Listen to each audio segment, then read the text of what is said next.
पाकिस्तान के एक सेमिनार में जो कि सिक्योरिटी के ऊपर था, उसमें कमर बाजवा ने कहा कि भारत और पाकिस्तान को अपने पुराने जितने भी इश्यूज है उसको भूलकर नए तरीके से दोस्ती का हाथ बढ़ाना चाहिए। तो इसी के ऊपर ये चर्चा है। पहले आप कमर बाजवा की जो स्टेटमेंट है वो सुनिए, उसके बाद मैं वीडियो की समीक्षा करूंगा। Potential of South and Central Asia by ensuring connectivity between East and West Asia. The potential, however, has forever remained hostage to the disputes and issues between two nuclear neighbors. Kashmir dispute is obviously at the heart of this problem. It is important to understand that without the resolution of Kashmir dispute through peaceful means, process of subcontinental rapprochement will always remain susceptible to derailment due to politically motivated bellicosity. It is time to bury the past and move forward. But for resumption of peaceful process or meaningful dialogue, our neighbor will have to create conducive environment, particularly in Indian occupied Kashmir. देखिए, जब से पाकिस्तान हमारे से वजूद में आया और India के साथ हमारा कश्मीर का डिस्प्यूट चल रहा है, इंडिया ने 3 जंगें लड़ी हैं। इंडिया ने वहाँ उनका डिज़ाइन ये है, Indians have a big hegemonic design इस रीजन में, और पाकिस्तान उनका स्टम्बलिंग ब्लॉक है। पाकिस्तान क्योंकि एक सॉवरन मुल्क है, एक अच्छी है, एक अपना सॉवरन कंट्री भी है, फिर एक न्यूक्लियर मुल्क भी है। मुसलमान हमारी बैटल ट्रेन हम एक्सेप्ट नहीं करते नेशनल इशूज़ के ऊपर। इसके साथ साथ उन्होंने फिर देखें कितनी अच्छी बात की कि इंडिया दिन ब दिन आपका बजट अपना बढ़ा है डिफेंस फोर्सेस का, हमने उसको तकरीबन रोका हुआ है, बल्कि कम उससे ज़्यादा हम बचते हैं, इंक्रीज भी नहीं किया जा रहा है। अगर यही पैसा जो आप डेवलपमेंट के पैसे से सोशो इकनॉमिक इन्वायरमेंट इंप्रूव करने के लिए आवाम का आप लेकर जाते हैं डिफेंस पे सेल्स की तरफ, हम परचेज की तरफ, तो कितनी डाइवर्शन होती है और वो लोग गुर्बत में शिकार होते जाते हैं। एग्जैक्टली इंडिया में तो बहुत ज़्यादा हो रहा है। इंडिया में जो गुर्बत का हाल है, जैसे लोग सड़कों पर सोते हैं, फुटपाथ पर सोते हैं, अल्लाह का बड़ा एहसान है कि पाकिस्तान के हालात उससे बहुत बेहतर हैं। यही पैसा अगर हम इनके ऊपर खर्च करें तो कितना फ़र्क पड़ जाएगा। और फिर उन्होंने बात की है CPEC में कि CPEC में अगर इकोनॉमिक तरक्की हो रही है, अब आपके सामने इंडिया को ये मंजूर नहीं है, कुछ और ममालिक को मंजूर नहीं है, क्योंकि पाकिस्तान तो ये चाहता है कि इस CPEC के अंदर हमारे रीजन के तमाम ममालिक हैं, इवन इंडिया है, उसका फ़ायदा उठाएं। कनेक्टिविटी आप बात करते हैं, इकनॉमिक एक्टिविटी है, कनेक्टिविटी कैसे होगी। और ये जो BRI की बात कर चाइनीज़ के प्लान है, वो बहुत अच्छा डिज़ाइन है और ये पाकिस्तान एक उसका स्टेपिंग स्टोन है, इट्स अ फ्लैगशिप है करने के लिए। लेकिन Kashmir is a big issue, India has to resolve Kashmir issue. जिस तरीके से पहले चल रहा था, यूनाइटेड नेशन रेजोल्यूशन थी, फिर ताशकंद के ऊपर बायलैटरल इशू बन गया, आपने सडनली 5 अगस्त 2019 को आके कब्जा कर लिए, जिससे और ज़्यादा हालात ख़राब हो गए। तो ये अब इंडिया की बारी है कि वो इंडिया कैसे स्टेप लेता है। पाकिस्तान के प्राइम मिनिस्टर ने हर दफ़ा कहा, और यही हम हमेशा कहते हैं, we want economic prosperity for the people of Pakistan, लेकिन उसके लिए इंडिया को भी इनिशिएटिव लेना पड़ेगा, इंडिया को स्टेप फॉरवर्ड लेना पड़ेगा। ठीक हो गया, बहुत शुक्रिया। नसीम सदीकी साहब हमारे साथ इनसे बात करेंगे। नसीम साहब, जैसे कि अभी CPEC का भी मामला है और तमाम चीज़ें सिक्योरिटी की ज़रूरत है हर प्रोजेक्ट के अंदर, उसमें भी हमें ना सिर्फ ये कि मुशावरत चाहिए और बहुत से जो हमारे नेबर कंट्री हैं स्पेशली उनकी जो साथ है वो चाहिए होगा। जैसे कि ब्रिगेडियर साहब भी कह रहे हैं कि बहुत से ऐसे मामला आते हैं जिसमें अब पहल उनको करनी ही होगी। तो आप क्या कहते हैं कि पाकिस्तान में चलने वाले बहुत से प्रोजेक्ट और जहाँ रीजनल स्टेबिलिटी की बात करते हैं, तो कितनी इंपॉर्टेंस है इस बात की कि अब इसका एहसास जो एक न्यूक्लियर कंट्री भी है इंडिया, उसको करना चाहिए? अपना सबसे बड़ी बात यह है कि पहले ही इस खित्ते में बहुत ज़्यादा जो अपनी मीटिंग्स में भी डिस्कस करते हैं वो गुर्बत के बारे में करते हैं कि इस इलाके इस खित्ते से गुर्बत कम होनी चाहिए। भारत को अपना रोल प्ले करना चाहिए, बहुत बड़ा कंट्री है, बहुत उसकी जो है वो कंट्रीब्यूशन हो सकती है।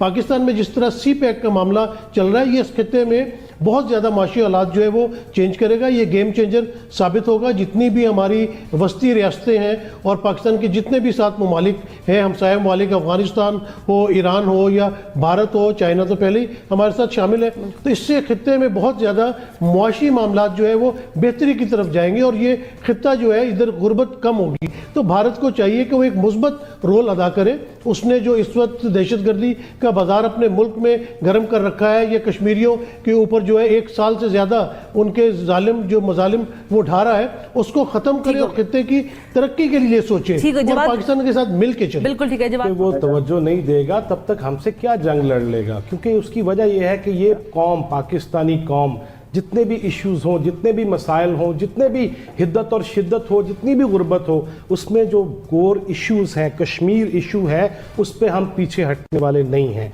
आज जनरल साहब का खिताब एक इंटरनेशनल कम्युनिटी से खिताब था, इंग्लिश में खिताब था, और वो शख्स कर रहा था जिसको हालत जंग में हमने एक्सटेंशन दी। हमने हालत जंग में पार्लियामेंट के अंदर तमाम तर इख्तलाफात को बालाए ताक रखते हुए उसमें नून लीग भी शामिल हो गई। वो मुलाकातों का तज़किरा मैं इसमें नहीं करना चाहता, मैं इसी इशू पे रहना चाहता हूँ। लेकिन अपोजिशन हो, हुकूमत हो, सब मिल के वो इस शख्सियत के पीछे थे कि हम हालत जंग में सिपा सालार तब्दील नहीं करते। आज उस बंदे ने जो बैनुल अक़वामी प्लेटफॉर्म को चैलेंज भी कर दिया है कि देखिए हम हर सतह तक गए हैं, हर हद तक गए हैं, हमने कुर्बानियां दी हैं, हम गुर्बत बर्दाश्त कर रहे हैं, उसका सामना कर रहे हैं, रात को कोई भूखा नहीं सोएगा, उस सतह के प्रोग्राम्स बनाने पड़ रहे हैं। और इस पे अगर हिंदुस्तान की हठधर्मी है, अगर कश्मीर इशू पे अगर वो अक़वाम मुत्तहिदा की ना करारदादे सामने रखता है, ना वो ये जानता है कि हमसाये के हुकूक क्या है, और थी वो ह्यूमन डेवलपमेंट के हवाले से बात की थी, रीजनल कनेक्टिविटी के हवाले से बात की थी, और ये कहा था कि जब तक ज़ारे खित्ते में अमन नहीं आएगा, और जिसपे हम अपने मगरिब और मशरिक दोनों तरफ देख रहे हैं, अफगानिस्तान हो या भारत हो, तब तक पाकिस्तान भी आगे प्रॉस्पर नहीं कर सकेगा, बेहतर हम अपने लोगों के लिए बेहतरी नहीं ला सकेंगे। तो मैं ये जरूर कहना चाहूंगी कि इसकी अहमियत एक तरफ है, और दूसरी तरफ अगर कश्मीर की बात करें, ज़ाहिर भारत का तो एक रवैया है जिस पर हम फिलहाल उम्मीद ज्यादा नहीं बांध सकते, लेकिन पैगाम तो चला गया है बैनुल अक़वामी सतह पर।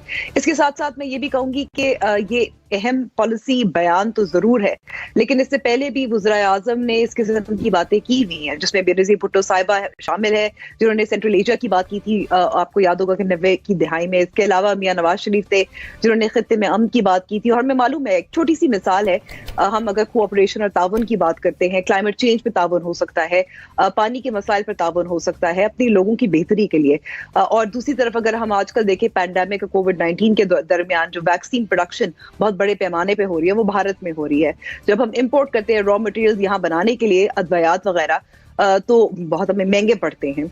तो ये बहुत सारे छोटे छोटे मामलात हैं जो एक दूसरे से जुड़े हुए हैं, लेकिन इस वक्त मैं ये समझूंगी कि भारत का जो रवैया है उससे ज्यादा काफी अब पेचीदा है कि भारत को आया क्या चीज आमादा कर सकती है, क्योंकि जो बैनुल अक़वामी कुव्वतें भी हैं, हमें पता है कि उनके पास भी उनके इफ्स एंड बट्स हैं, और भारत के साथ बहुत मुआशी इंटरेस्ट उनके क्लिंज हुए हुए हैं, तो गालिबन उनसे प्रेशराइज करने की अगर तवक्को लगाए तो मुझे लगता है that will be too much.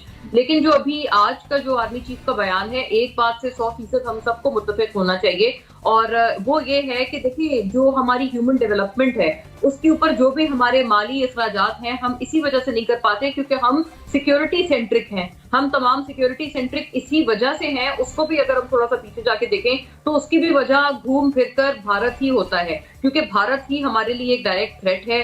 Bharat ने इस पूरे खित्ते में जिस किस्म की अपनी हेजेमनी बनाने की कोशिश की हुई है, उसी की वजह से हमें भी एक प्रोएक्टिव अप्रोच के तहत अपने सिक्योरिटी एक्सपेंडिचर्स अलाइन रखने पड़ते हैं, क्योंकि हम उनके साथ ना साइज में हमारा मवाजना है, ना हमारा उस तरह से रिसोर्सेज में मवाजना है। लेकिन इसके बावजूद अगर हमें प्रोएक्टिव रहना है, उनकी किसी भी धमकी या थ्रेट का हमारे पास जवाब होना चाहिए, तो जाहिर है वो एक कॉस्ट के तहत आता है। वो जो कॉस्ट है वो हमारे ह्यूमन डेवलपमेंट पे ना लग के हमारे सिक्योरिटी एक्सपेंडिचर में लगती है। मुझे खुशी है कि आज आर्मी चीफ ने इस बात को एक्नॉलेज किया है, इसको रिकॉग्नाइज किया है, और ये जो बात है ना कि गढ़े मुर्दे पुराने वाले अब हमें नहीं उखाड़ने चाहिए, पास्ट को भुला के हमें आगे बढ़ना चाहिए। बहुत सारी ऐसी चीजें हैं, मुझे तो लगता है कि शायद सोच कम पड़ जाए, बहुत सारी ऐसी चीजें हैं जहां पर हम लोग दोनों मिलकर कोऑपरेट कर सकते हैं। लेकिन 2019 का जो भारत का 5 अगस्त का एग्जाम था, मुझे लगता है हमें उसको भी सबसे ज्यादा वेटेज देनी चाहिए।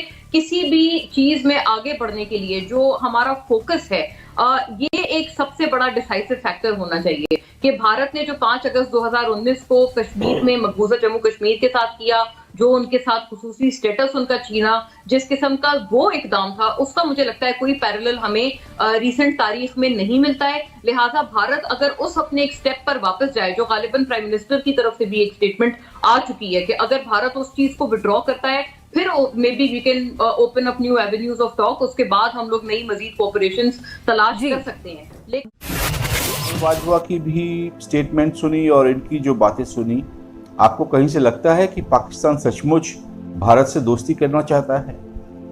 वो अपना जो अकड़ है कश्मीर के ऊपर, उनकी वो वहीं पर वही है, जिसको वो कश्मीर को अपना हक समझता है, वो ज़बरदस्ती का हक। उन्होंने ज़बरदस्ती कबाइलों को भेजकर कश्मीर में कब्जा किया था। तो मेरे को तो लगता नहीं है कि कहीं पर भी कोई सलूशन नज़र आता है। It's just an empty gesture.